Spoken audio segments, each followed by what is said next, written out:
I'm actually very, very lucky. I think it can be kind of rare for people to have friendships where they're like, this is a person that's been around for so long, and you just like you trust them with your life or something, if that makes sense.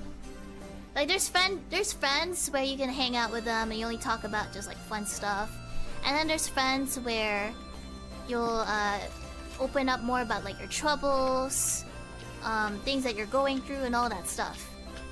So there's kind of like two variations of it. And then sometimes, although like it's kind of rare, but sometimes you're just like, I love you, man. You're such a good homie. It's sort of that feel to it, if that makes sense. Like it's a very special friendship because I don't think platonic love is talked about as much. Like I think a lot of people yearn for romantic love, and then I'm sure like people also yearn for the platonic stuff. But we don't really normalize like just saying that you love your friends and whatnot. At least for some people. I'm your homie. What's up, homeboy? Yeah, it's underrated. I think like sometimes you get to a point where like they're kind of like a second family, if that makes sense. That's what I think anyway. So for some of my peeps, it's gotten to a point where like, yeah, these are like my lifelong friends at this point. It's been ages, it's been years.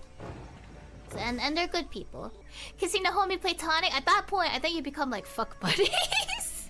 Well, I guess it's not fuck buddies yet because you haven't done it. So maybe like make out practice sessions is what it's called.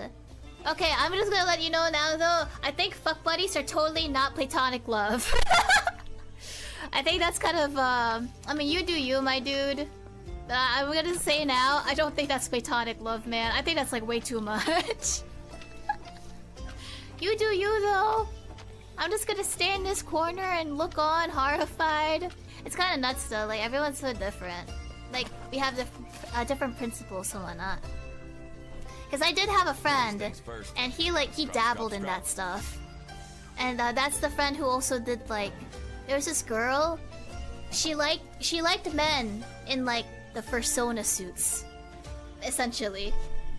So I'm like, okay, cool. Good for you, man. But yeah, it's just kind of interesting how everyone's so like different in terms of principles. That friend's the one that settled down, by the way. He has a wife now. So unless his wife is into personas, I don't think he's doing that shit anymore. Wait, it's not my fault. I'm just giving you a true story. No, I like talking about like my friends though. It's kind of like, in a weird way, it's like talking about your pets. It's like, oh, look at Pepper. He ain't shitting anymore. Oh, my friend is so crazy. Let's go. It's like sort of that thing. What did I do? No, not like a kinky pet thing. Don't you like talk about your pets? Cause like, there's nothing else to talk about. So that's why you gotta share anecdotes. You kinda get it. Exactly. He married his high school sweetheart. That's good. Congrats to him. That's amazing. I'm very happy for them. Or for him, technically. Yeah, I think that's like a I guess a rarity or something.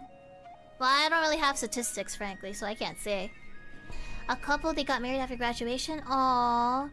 Well, to be fair, like, I think it's just how people grow up sometimes. How you were in a period of time doesn't necessarily mean that you're the same in another period of time. Like, it is sad. And, like, I'm kind of the belief, like, I guess growing up, I always wanted, like, ooh, I think, like, a fairy tale romance would be, like, kind of neat, you know?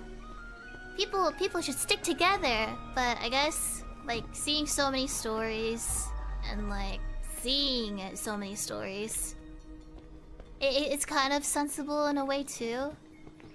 I guess things are just different. The way that media portrays romance, it's all very innocent and very, very sweet. But I think like the reality is that it's also kind of bittersweet at times, depending on like what's happening, time period in life, and all that stuff. Sorry, that's probably like really cynical. Like my mother actually considered divorcing my papa at one point because she was sort of tired of something. Didn't happen, obviously. They're still together.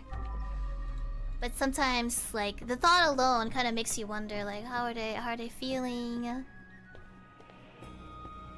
Kind of just makes you wonder how people work. My parents are good now. They get along just fine. Yeah, they worked it out. But then, like, there's like other people who don't end up working out. It just kind of makes you think. Yeah, I guess if that makes sense. I guess like in general, love is kind of an ongoing, like, you have to keep it, you have to maintain it, if that makes sense.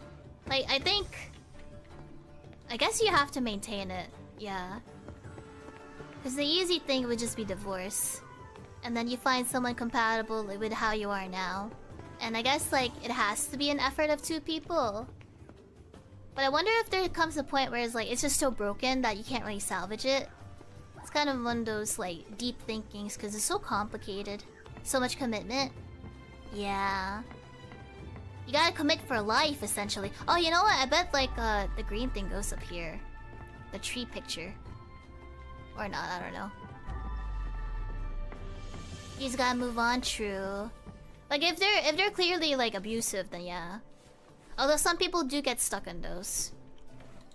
It sucks to see.